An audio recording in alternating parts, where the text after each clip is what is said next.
Hello everyone and welcome to our first Q&A session. We asked you to send us questions in the past week about fasting and corona, and I'm speaking today with Dr. Françoise Wilhelmi de Toledo, who is the scientific director of the Buchinger Wilhelmi Clinics. Hello Françoise, and thank you very much for taking the time. Hello Lisa, hello everyone. So we asked you to send us your questions, and we received a lot of them in the past few days about fasting and corona. And I would immediately start with the one single question we received the most. And the question is if it is safe and recommended to fast right now. This is a complex question. I answered it very extensively in another video, but to make it short here, theoretically, fasting enhances immunity. And we see that in animal models, in free-living animals, and in humans. It has a lot of beneficial effects on health, like switching the metabolism. You stop using glucose as fuel, and you use now the fat and the ketones, which are coming from the fat. And this is enhancing a lot of mechanism, like, for instance, diminishing, you are not hungry anymore. Your mood gets better, and there is a sort of cleaning machinery that sets on, and this is the autophagy. So you recycle old and damaged material, and then it diminishes oxidative and metabolic stress. It resets your metabolism, diminishes the blood pressure, the weight, the abdominal circumference. If you have unhealthy liver values, they go down. So this could be extraordinary. The question is now, shall we recommend that broadly in the time of corona, where the people are maybe confined at home and don't have the possibility to do a proper fasting, like we understand it in the clinics, Buchinger Wilhelmi? You have to go out, you be next to nature, be able to feel free to talk to people, encounter people, be in dialogue, and then, of course, be followed by a multidisciplinary staff, expert medical doctors who can also decide at the beginning if you are able to fast or it's better to do something else. So I would recommend, don't do the real thing, the long-term fasting of 5 days, 10 days, or 15 days, except you are yourself a medical doctor, you're very experienced. Do maybe another form of fasting, which is the intermittent fasting. It's not such a challenge, and many of the positive effects are given to you. This is, for instance, the time-restricted eating, 16-8. You fast, let's say, from 5 or 6 in the afternoon over the night until the next morning at 9 or 10. And then you can eat during maybe 8 hours, can also be 10. And then you fast again. And this is giving you one very central effect of the fasting. This is the reset of your rhythms. The rhythms are very fundamental during this confination time. You're maybe near to anxiety, maybe you have fears, maybe you are just nervous because the space is small, because you're not free, because there are so many other people eventually around you, or because you are alone. So these rhythms and rituals are helping a lot to overcome anxiety.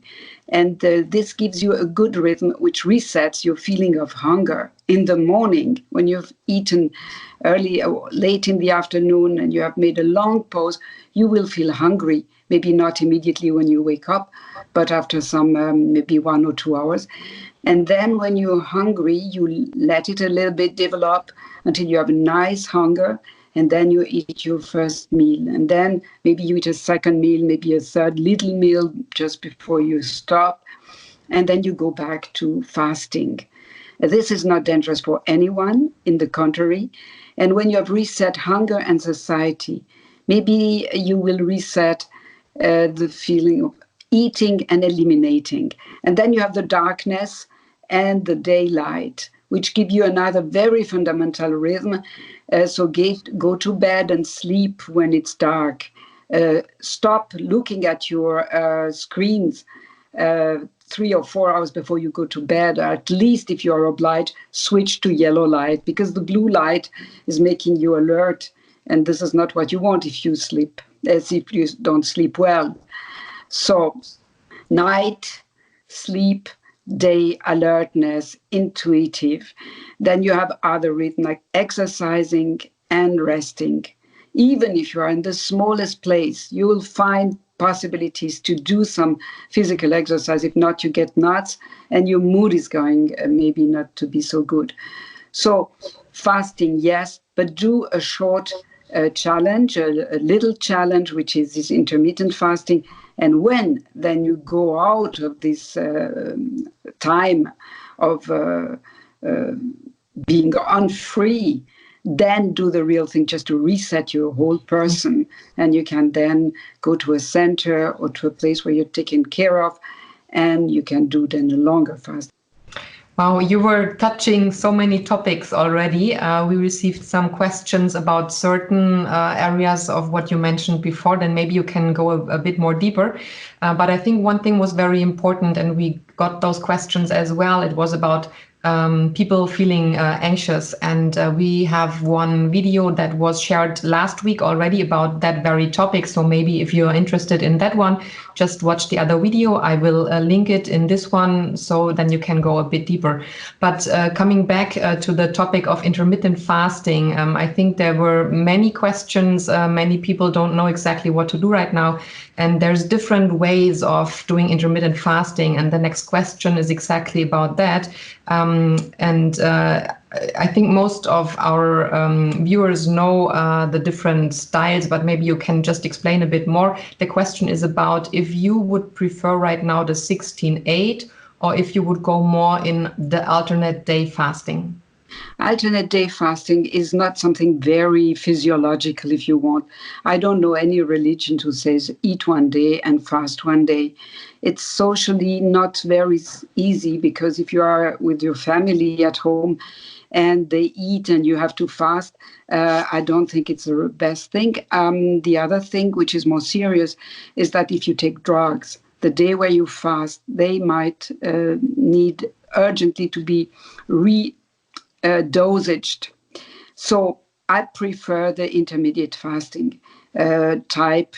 Time restricted eating, if it's not 16/8, it can be 14/10, even 12/12. So, but a long fasting pause to reset your rhythms and give you rituals. Because if you do the fasting is not only a thing that where you stop eating or you diminish very strongly the food. It's also giving your day a sort of ritual. It's ritually scheduled. You wake up in the morning, you do some stretching, gymnastics, you look at the blue sky to get alert and wake up. And then you can wash, you can drink a warm beverage. The corona doesn't like the warmth. So, and then you wait for the hunger. When you're hungry, you take your breakfast. And then you do your home office or whatever you have to do.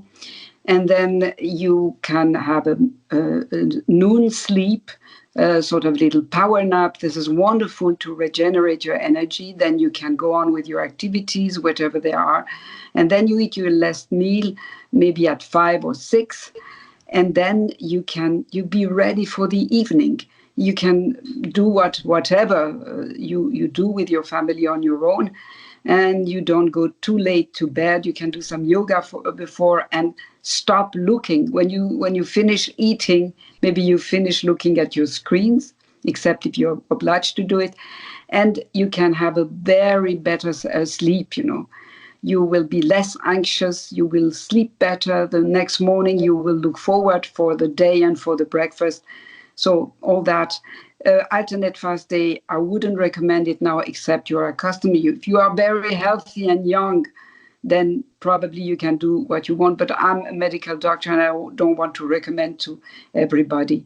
And the third type of intermittent fasting would be 2 days reduce the food. And this is, of course, excellent, especially if you're overweight.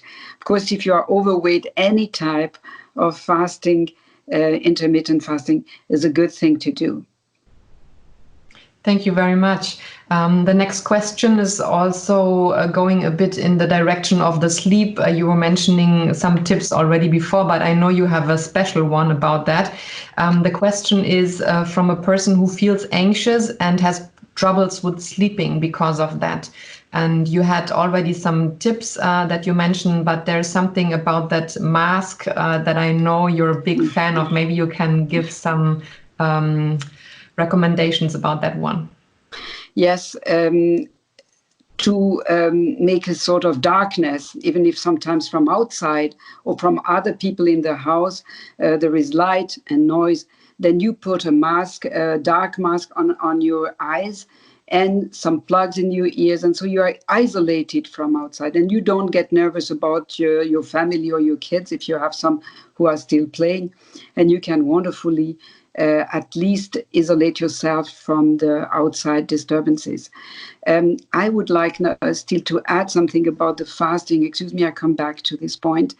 The recommendations must be prudent because we are in a time and we are with a virus which nobody knows, not even your body, not even the experts knows it.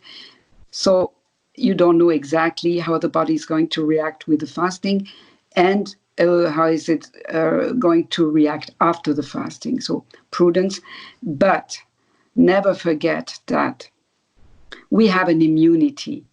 And in Wuhan, where the epidemic started, the air is extremely polluted. So the lungs of the people are already overloaded with toxic material, and the city is overcrowded. So these are the ideal conditions where the virus is really happy. Mm-hmm. And if you have a good immunity, you eat properly, you try to sleep properly, all that makes that you are very well protected. Your immunity will protect you. Yeah, I think that's a very important point. Thank you for coming back. And it's also a very nice bridge to my next question, which is a bit more general, again, coming back to fasting and corona. And the question is, I think it comes from Canada, if there is any case where a corona-infected person is made to do a fast. Do you know of anybody who was fasting during corona? Is there any case reported? In case someone is infected, we don't have any trial. We don't have clinical reports on that. I would say it all depends on the age, on the nutritional status, on the health status. To recommend a fasting individually, of course, not to everybody, would be according to these 3 criteria. And I don't have reports on that. Okay, I think it's anyway very early, so maybe at a later stage, some persons might share their personal experience. Exactly. Most likely there will be no study going on researching on how the body reacts to fasting and corona, I would assume. Probably they will test other things, although this one would be really an extraordinary tool for the people. Yeah. So also related to fasting and corona, but more related to the intermittent fasting. And the question is, can I fast 16/8 if I'm corona positive? Again, it's not possible to give this recommendation to anyone. If you are 98 and you have heart problems and high blood pressure and you have a low immunity, I wouldn't recommend that. But in general, for anyone, the 16/8 cannot really harm, except you are already extremely skinny. But I think the very positive thing is, like we said before, physically it enhances immunity and it enhances the mood. And the mood is extremely important. We were talking about anxiety before. Anxiety comes most of the time because you represent yourself something that will happen or will not happen, but you imagine it will happen in the future. If you always stop sometimes your mental activity, especially if it's negative, if it's making you anxious, then stop it with meditation techniques, with autogenic training. There are a lot of possibilities to learn. And then just be in the now, look through the window. Maybe the sky is blue. Maybe you listen to the birds because they are very, very happy in that time. And you have nice people maybe around you. If you're not, you might communicate with someone. there are so many good things you can do. You can really do something out of this time, and you don't need to worry more than necessary. It is good sometimes to reflect what I'm going to do and make several scenarios. You need to anticipate what could happen. But then when it's finished, it's finished. At 3:00 in the morning, you're not going to find a good solution for anything. No matter what, not only about Corona, but in general, I think that's in a very general. good advice. Yes. Okay, next question from, I think that is Sweden. How can I boost my immune system right now? Any recommendations?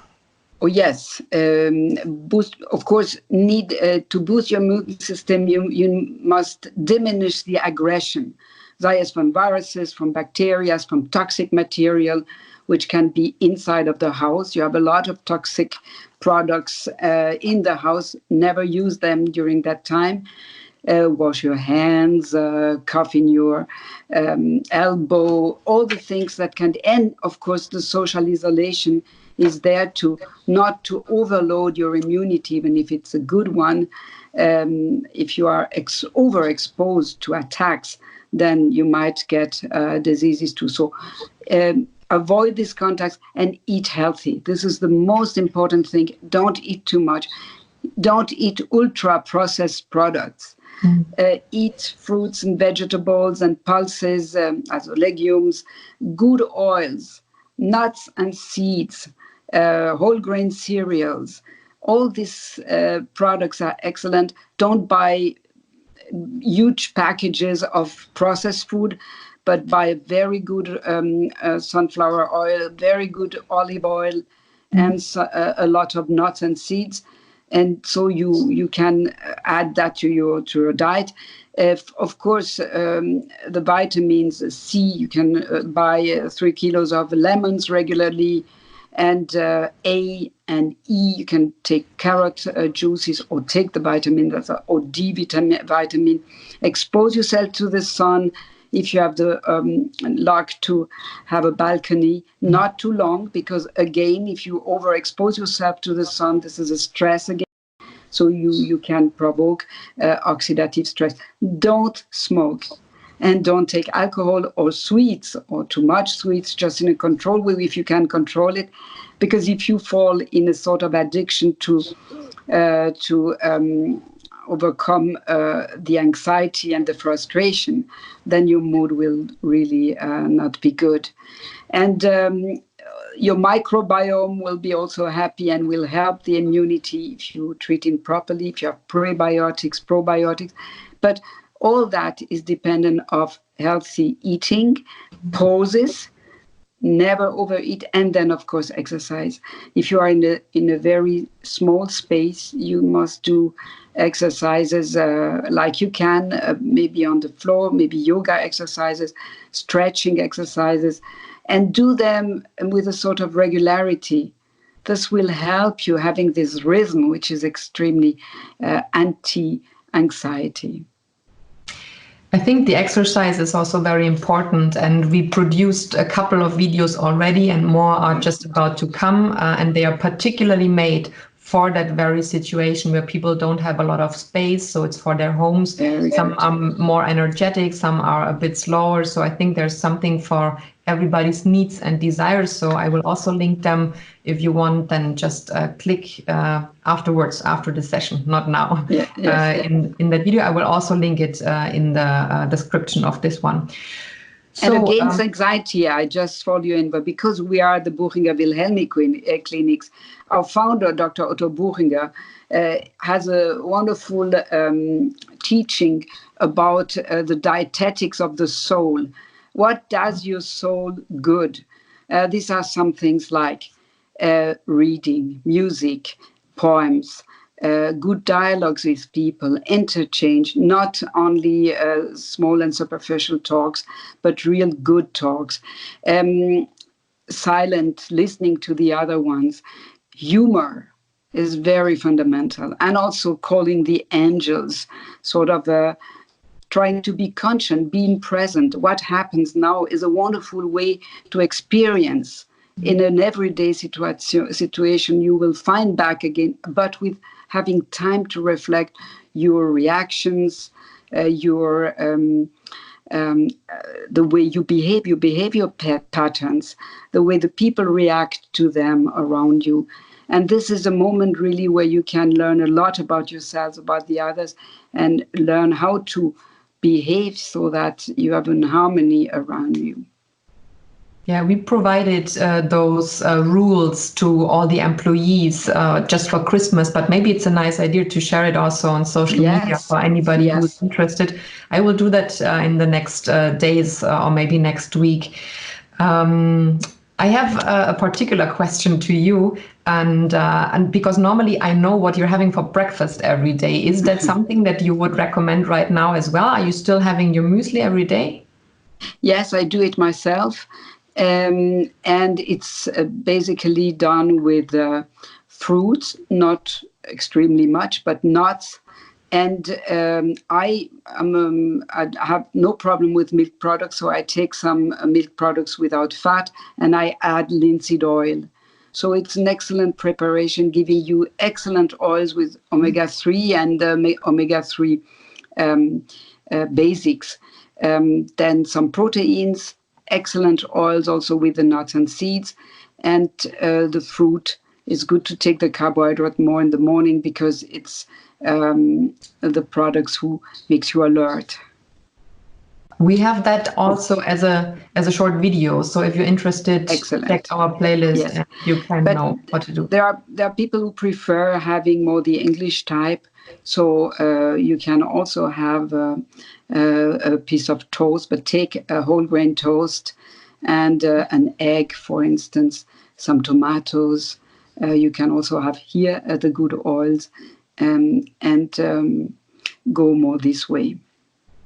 I personally skip breakfast completely. I have to admit, I'm only having a green tea. So I'm doing more the 18-6, I think, not the 16-8. And one thing that I experienced, because normally I'm very allergic in springtime, and this year, for some reason, I have no symptoms at all. Do you think that can somehow be related to that fasting method? I'm persuaded. Because myself, I have a very strong allergy. I acquired as an adult in a moment where I had a bad immunity. And this allergy, I don't eliminate it, but I can eliminate the symptoms just by eating very few foods and very modestly during that time in a special way. And this long fasting is certainly helping a lot. Of course, you have also the diminishing of the workload. Maybe you do home office, but still, and maybe we're not so much outside where the pollens are in big quantities. But in my opinion, the intermittent fasting and the long fasting, we know that by long-term fasting, after 3, 4, or 5 days, when the people fast, the all symptoms diminish. And I know many of our patients coming exactly in the time of their allergies. So that they don't have the symptoms. And they do that every year. It's a very nice side effect, I would say, huh? Yes. So the next question is a very special one. It is about hypothyroidism. I hope I pronounced it correctly. And the question is if people with this disease are more prone to COVID-19. I have no statistics on that, but I can just say if someone has a low functioning thyroid, this is making very weak. And of course, everything that weakens you weakens also your immunity. But it's not usual that people with hypothyroidism are not treated. Most of the people are treated with the hormones, and so they have no problem normally. So a well-treated person has no more risk, in my opinion, than another one for the corona. The last question is not exactly related to corona, I would say, but I promised I would answer, or I would ask you all the questions, and you promised you answer all of them. So the question is, if you could travel anywhere right now, where would you go? Inside of myself. I think this is a big wisdom that the orders all the monks and nuns know very well. First, they just notice, oh my goodness, my life, I will be inside of this monastery. And then they notice, oh, I am the freest person when I'm able to go down to my deep I. And this is an extraordinary experience, to experience freedom, even if you are not free of your movement. Mm-hmm. And in my dreams, geographically, if I could be a bird and go there, that would be the Galapagos. This is the place in the world probably the less polluted, and where it seems to be like a piece of paradise. Have you been there already? No. No, it's also on my bucket list still. Maybe we go together. Maybe. So thank you very much. That has been the first 10 questions. Thank you very much for taking your time. It's a pleasure. I have some news because the majority of you might not yet know. We just launched our podcast yesterday, so it's already on iTunes, and it will also be published on Spotify soon. I will put it in our social media channels, and if you're interested to learn more about fasting, then just go there, follow us. But for today, for this session, that was it. If you have any additional questions, then please don't hesitate. Just comment below, and we will continue the series if you want to, and we'll provide you next week or maybe the week after, depending on how fast, how many questions will come up, and we will provide you with the answers to your next questions. So thanks again very, very much, Françoise. It was a pleasure again to speak to you. Thank you, Lisa. And thanks to everybody who come in dialogue with us. Yeah, thank you very much, and see you soon again. See you soon.